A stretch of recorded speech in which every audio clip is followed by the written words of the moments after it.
ये जानना जरूरी है कि पात्रता क्या होती है। अब बड़ा कंफ्यूजन है सोसाइटी में। जब कहो कि भाई तुम सुपात्र हो कि कुपात्र हो, लोग कह देते हैं कि ये व्यक्ति सुपात्र है, इसके साथ ऐसा कर दो, ये कुपात्र है, मत करो। लेकिन पात्रता का मतलब कोई नहीं जानता, और इसको डिफाइन करना थोड़ा सा मुश्किल भी होता है। आपने देखा होगा, अभी मैं कुछ दिनों पहले एक जगह से गुजर रहा था, तो एक भीख मांगने वाली स्त्री बैठी थी, बड़ी जीर्ण छीर्ण, उसका वजन होगा 20-25 किलो। उसको शायद कोढ़ की बीमारी थी, और वो एक जगह बैठी, पूरा शरीर उसका हिलता था, बहुत ही दुखियारी, बहुत ही जीर्ण छीर्ण। और मैंने देखा कि मैं तो रुका ही उसको पैसे देने के लिए, लेकिन मैंने देखा कि लगभग सब लोग रुक रहे हैं उसको पैसा देने के लिए। और जितनी देर मैं रुक करके उसको पैसे देता, उतनी देर में मैंने देखा कि उसके हाथ में 300-400 रुपए थे। एक अनुमान लगाया गया कि इसको एक दिन में 1000-2000 रुपए मिलते होंगे, यानी अगर रोज बैठे तो इसको 50-60 हजार रुपए मिलते होंगे। तो किसी ने कहा कि हमसे अच्छी तो ये कि ये तो इतने पैसे कमा रही है, इतने पैसे तो हम नहीं कमा पाते। तो उसका उत्तर क्या था आपको मालूम है? उसका उत्तर ये था कि अगर हम आप वहां बैठ जाएंगे तो एक नन्ही पाई नहीं मिलेगी, एक नन्ही पाई नहीं मिलेगी। इससे पात्रता को समझो कि एक भिखारी की भी पात्रता होती है। जब एक भिखारी की भी पात्रता है तो उसको भी इतना ज्यादा धन मिल गया। ऐसे ही हर व्यक्ति की अपने क्षेत्र के अनुसार एक पात्रता होती है, और उस पात्रता के अनुसार जब वो काम करता है तो वो हमेशा खुश रहता है, वो कभी दुखी नहीं होता है। हमारे दुखों का सबसे बड़ा कारण है कि हम अपनी पात्रता से परे काम करना चाहते हैं। अब पात्रता को जब डिफाइन करते हैं तो पात्रता एक किस्म की लक्ष्मण रेखा है। पात्रता को योग्यता कहना भी गलत है। अब आप कहेंगे योग्यता का मतलब है कि उस चीज के योग्य होना, तो एक क्रूड वे में आप कह सकते हैं कि पात्रता और योग्यता एक है। लेकिन आप देखिए अगर गौर से, तो पात्रता और योग्यता में भी फर्क है। पात्रता का अर्थ होता है कि जो काम आप कर रहे हैं उस कार्य के अनुरूप आपका पूरा स्वरूप है कि नहीं। कार्य के अनुरूप आपका स्वरूप होना पात्रता होती है। योग्यता दूसरी चीज होती है। योग्यता ये होती है कि उस कार्य करने की क्षमता आप में है कि नहीं। अब मैंने भिखारी का उदाहरण दिया, तो भिखारी की कोई योग्यता नहीं होती।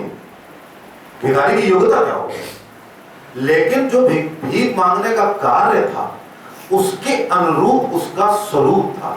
उस स्वरूप को देखते हुए हर व्यक्ति ने सोचा कि ये एक व्यक्ति सुपात्र है, इसको पैसे देने चाहिए, इसको जरूरत है, हमें देने चाहिए। तो हर व्यक्ति 10 रुपए से 100 रुपए तक उस भिखारी को दे रहा था। अब वहां कोई हट्टा कट्टा एक जवान आदमी अगर खड़ा हो जाए, उसको एक नन्ही पाई कोई नहीं देगा, भले उसके अंदर दूसरे किस्म की योग्यता हो। एक इसके पीछे एक कहानी है, मैंने पहले भी बताई कि एक बार एक नारद जी विष्णु जी के पास गए और उन्होंने कहा कि एक राजा अपनी बहुत ही सुंदर स्त्री का विवाह करना चाहता है, तो विष्णु जी कुछ ऐसा कर दीजिए कि मैं वहां जाऊं तो उनकी वो जो सुंदर कन्या है मुझी को वरमाला पहना दे। तो एक तो मुझे एक सुंदर स्त्री मिल जाएगी, दूसरा वो राजा बहुत अमीर है तो मुझे धन भी मिल जाएगा। तो विष्णु जी मुस्कुरा दिए, उन्होंने कोई कमिटमेंट नहीं दिया, उन्होंने हाँ भी नहीं करी ना भी नहीं करी। नारद जी ने गलत समझा, उन्होंने सोचा लगता है विष्णु जी की कंसेंट हो गई। वो पहुंच गए उस राज्य में, और जब वहां पहुंचे तो पुराने जमाने में स्वयंवर हुआ करता था। उस जमाने में स्त्रियां अपना वर चुनती थी, और जब वहां स्वयंवर में नारद जी पहुंचे तो बड़े कॉन्फिडेंट थे कि वरमाला तो मेरे ही गले में पड़नी है। और हुआ क्या कि वहां पे नारद जी की खूब हंसी उड़ाई गई कि तुम यहाँ आ कैसे गए। नारद जी देखने में वानर समान थे, उनका कद कम था, उनकी जब बहुत हंसी उड़ाई गई और वहां से निकाल दिया गया, तो नारद जी फिर विष्णु के पास आए। उन्होंने कहा आपने मेरे साथ दगा किया, धोखा दिया। विष्णु जी ने कहा वो कैसे? उसने कहा आप कुछ नहीं बोले और मैं अति विश्वास में वहां चला गया और मेरे साथ ये हो गया। तो विष्णु जी का एक उत्तर तो ये था कि ईश्वर के सामने जो मनोकामना मांगता है वो असली भक्त नहीं है, नंबर एक। नंबर दो, तुमने बगैर अपनी पात्रता देखे हुए एक इच्छा की। मैं चाहता था कि तुम वहां जाकर अपमानित हो, ताकि तुम देखो कि जीवन में हर कार्य के लिए एक पात्रता की आवश्यकता होती है।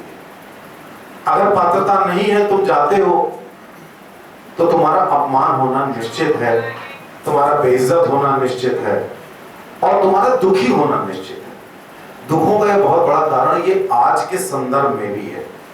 आज हर व्यक्ति अपनी पात्रता के आगे काम कर रहा है।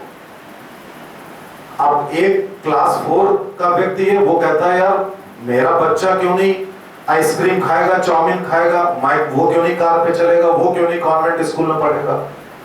बाकी लोगों की भावना क्या कहती है? यार सही तो कह रहा है, क्या गलत कह रहा है? इसके बच्चे को भी, इसको भी अधिकार मिलना चाहिए, लेकिन गलत है। मैं आपको कहता हूं ये गलत है। कैसे गलत है?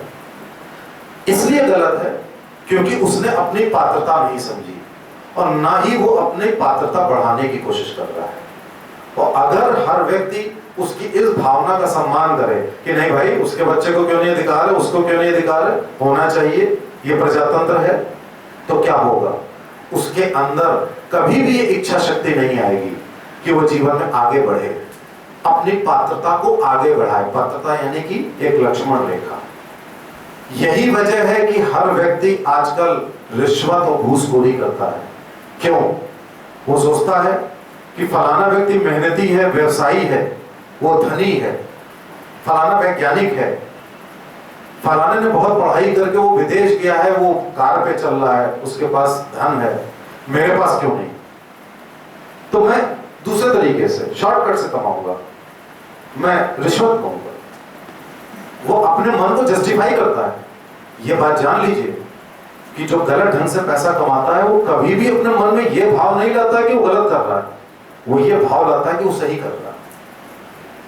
वो कहता है कि फलाना है कर रहा है, अगर उसको अधिकार है तो मैं क्यों नहीं, वो कमा रहा है तो मैं क्यों नहीं कमाऊंगा।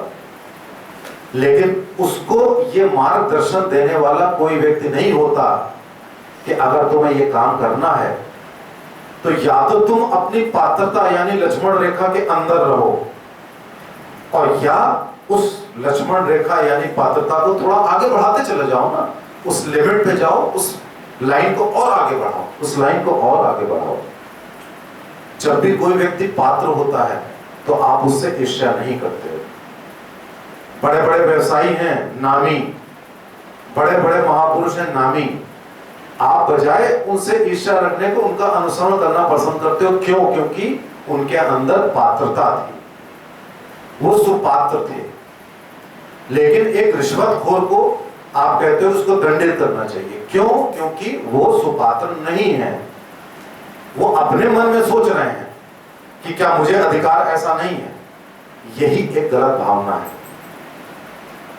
जीवन के हर क्षेत्र की पात्रता है। अगर आप सोचते हैं कि आपका 2 कमरे का मकान है तो आपकी पात्रता 2 कमरे के मकान की है।